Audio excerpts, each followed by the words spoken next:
Kita akan lanjutkan belajar tentang pemrograman web, masih di JavaScript bagian yang ke-10. Kita akan belajar tentang arrow function.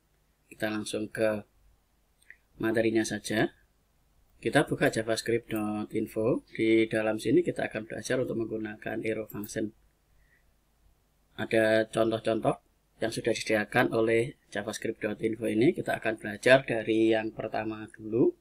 Kita akan lihat contohnya, ada function, kemudian ini argumen, kemudian argumen, baru expression di dalam sini. Ini contohnya.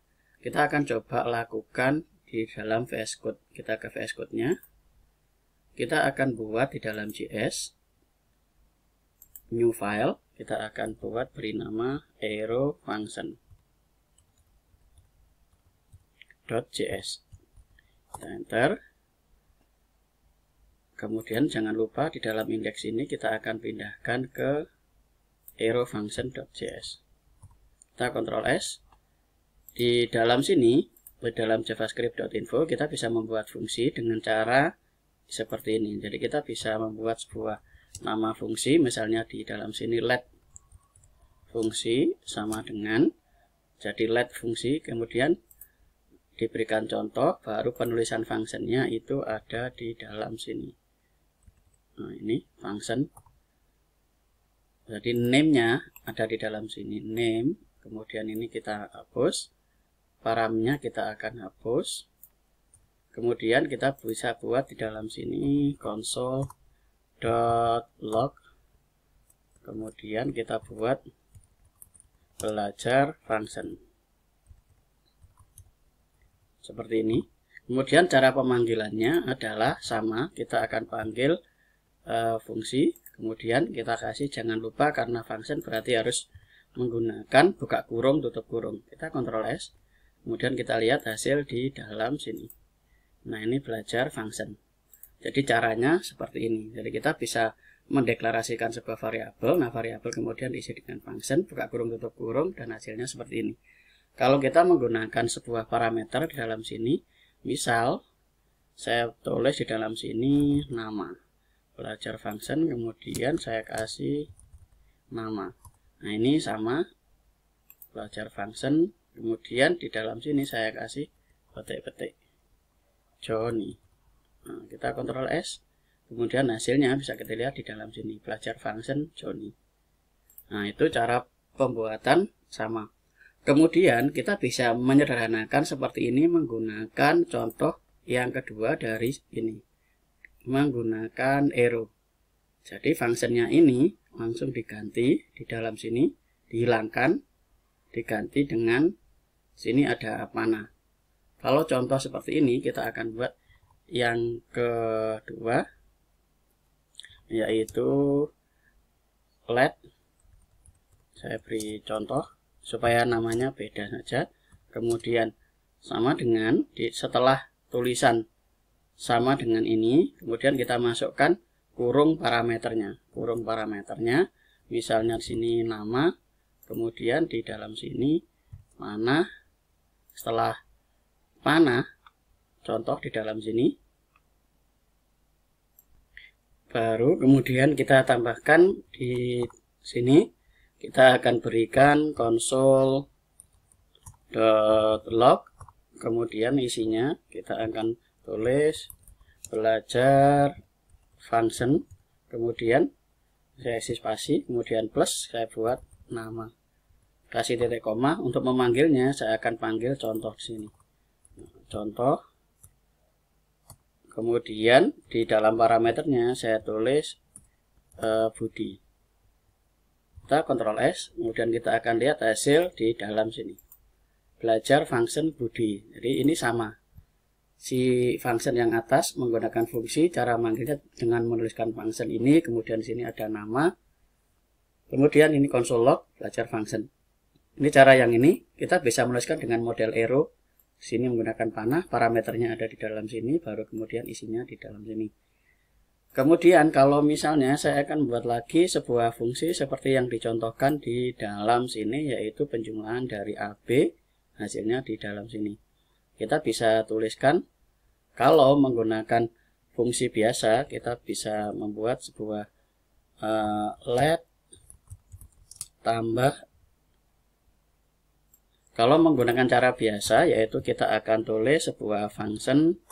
Nah, function ini name-nya kita hapus, parameternya saya isi A, kemudian B. Di dalam sini saya akan buat return, kemudian A plus B. Nah, ini seperti ini. Kalau saya panggil di dalam sini console.log, kemudian di dalam konsolnya itu saya akan panggil tambah, kemudian kurungnya saya isi 2,3. Jadi tambah, di dalamnya 2 ditambah 3. Kita akan lihat hasil di dalam sini 5. Nah, ini kita menggunakan model seperti ini. Kita juga bisa menggunakan model arrow, yaitu let plus, sama dengan cara penggunaannya sudah diberikan contoh di dalam sini, yaitu di dalam parameternya kita masukkan dulu. Parameternya adalah A, kemudian B, kemudian kita kasih panah. Karena ini cuma satu baris, jadi di dalam sini cuma satu baris. Di contohnya seperti ini, cuma satu baris, berarti langsung kita tulis di dalam sini, yaitu A plus B. Ini kemudian kita bisa panggil console.log,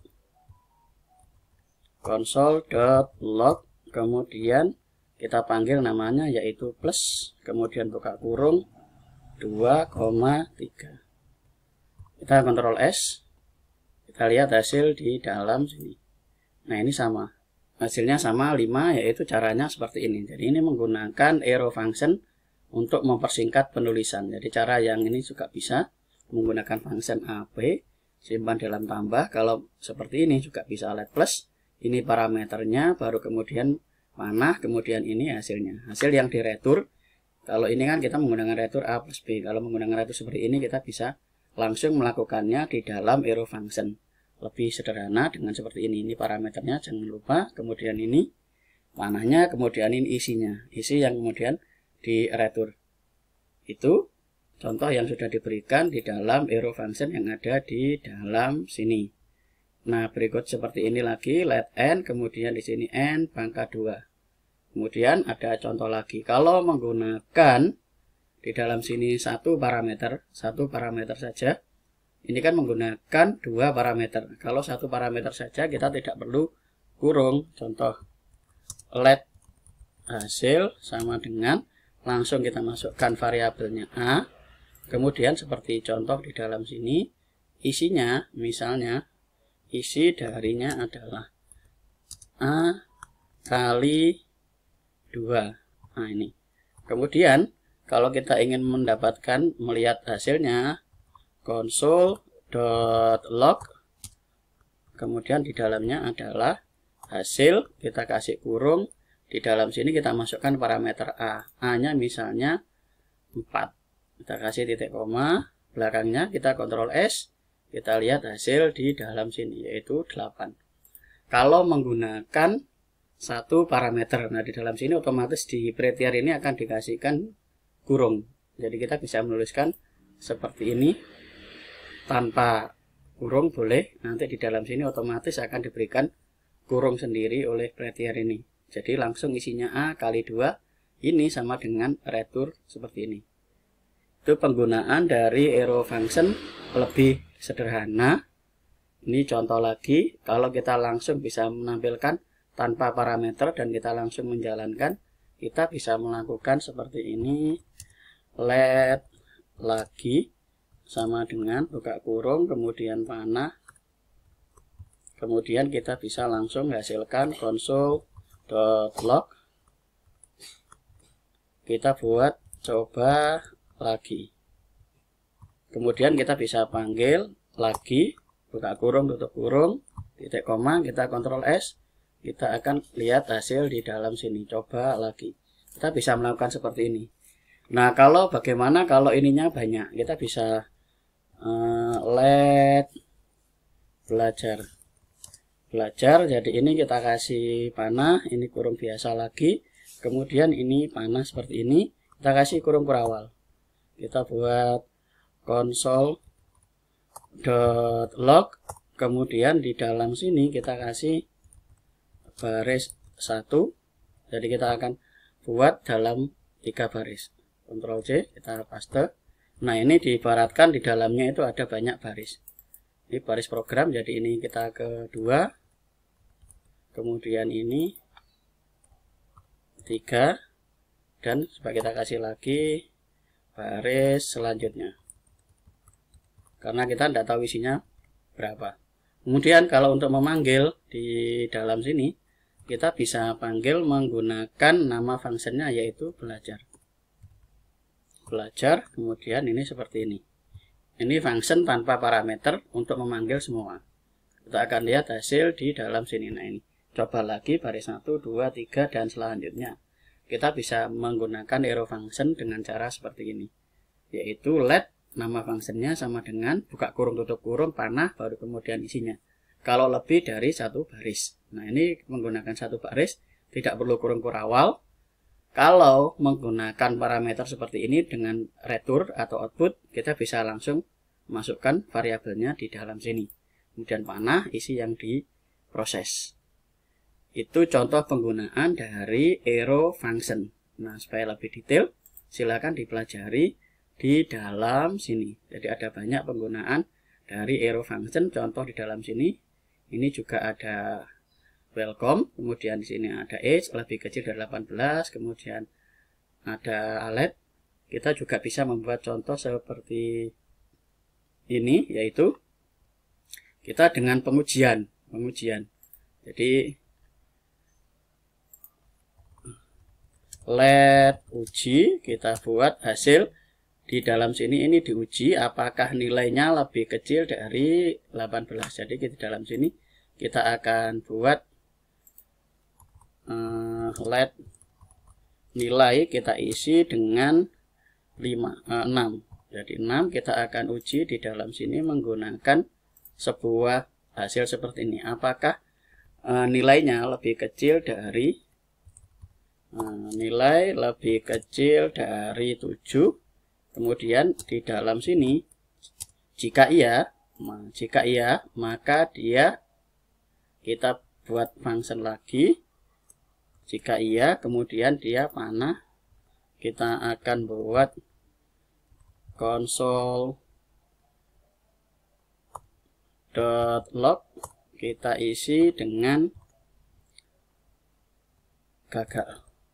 Kemudian kita kasih titik 2, panah lagi seperti ini. Kita akan buat contoh lagi seperti ini menggunakan kurung. Nah, ini function yang kedua, yaitu kemudian panah lagi, kemudian kita hasilnya console.log, kemudian kita kasih isinya lulus. Ini kita kasih seperti ini, kemudian kita panggil dengan uji seperti ini. Kita Ctrl S, kita akan lihat hasil di dalam sini gagal. Kenapa? Nilainya adalah 6. Kalau ini saya ganti dengan 5, Ctrl S, maka nilai hasilnya adalah gagal. Kalau saya isi dengan 8, Ctrl S, lulus. Jadi kita bisa menggunakan arrow function dengan model seperti ini. Atau kita juga bisa memasukkan ini ke dalam sebuah variabel. Kita kecilkan di sini. Kita akan buat sebuah variabel di dalam sini. Ini kita akan simpan di dalam variabel. Kita beri nama predikat. Kita isi sama dengan gagal. Kemudian yang di dalam sini kita kasih yaitu predikat. Kemudian kita isi lulus. Nah, seperti ini. Jadi ada predikat gagal dan ada predikat lulus. Jadi ini tanda if. Ini tanda if. Kemudian jika berhasil, dia akan menjalankan setelah ini.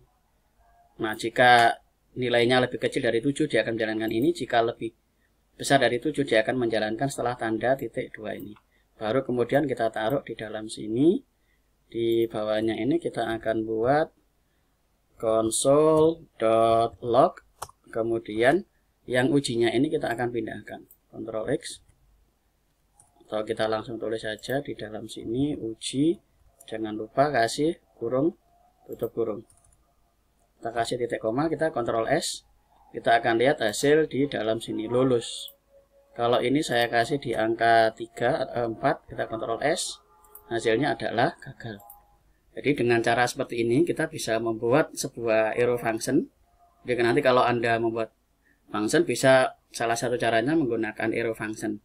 Jadi kita bisa nilai langsung diujikan lebih kecil dari 7. Kemudian if dalam sini hasilnya arrow function kosong lagi, predikat gagal, kemudian arrow function lagi, predikat lulus. Ini contoh sederhana. Nah, kurung ini nanti juga bisa diisi macam-macam tergantung dari program yang akan digunakan. Itu contoh-contoh belajar menggunakan arrow function. Sekali lagi, semua function itu ada tandanya yaitu buka kurung, tutup kurung. Nah, kalau arrow function ada tanda panah ini. Panah. Kita sudah belajar membuat sebuah fungsi, contoh seperti ini. Seperti ini, kita pindahkan ke dalam arrow function, hasilnya seperti ini. Atau kita bisa menggunakan contoh seperti ini, kemudian kita rubah ke dalam arrow function seperti ini. Itu saja, silakan dipelajari. Untuk lebih detailnya ada di dalam javascript.info. Kita lanjut ke video berikutnya dari JavaScript. Terima kasih.